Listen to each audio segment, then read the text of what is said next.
I want to speak to you briefly about the marvel of it all. It's a marvel. Now, what am I talking about? Well, I'm just talking about that slavery existed in this world pretty much universally at one time or another. And I understand that maybe in some of the Islamic nations it still exists, but more or less all over the world, slavery has ended.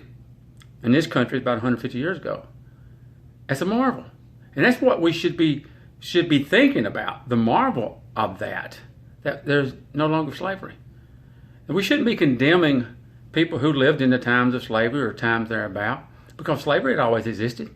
For Abraham, under his children, Israel was in Egypt, were slaves, and you have the nations of the Medes and Persians and the Greeks and the Romans, slavery.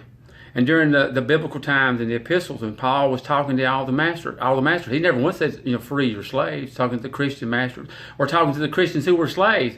He gave them instructions on how to serve their masters well.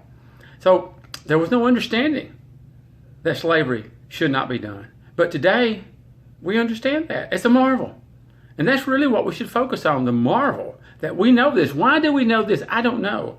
But it'd be hard for me to say God has not revealed it to us. And why did he not at the beginning? I don't know.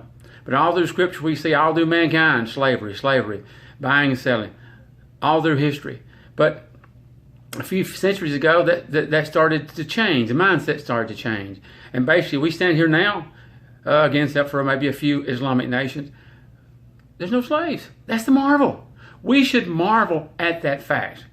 And not be trying to look at the past, condemn everybody for what they did, call everybody sinners, impute great sin to them, when they were only doing what the world did. That's what the world did. It was as common as anything else you won't call common. That's just what the world did. It's a marvel.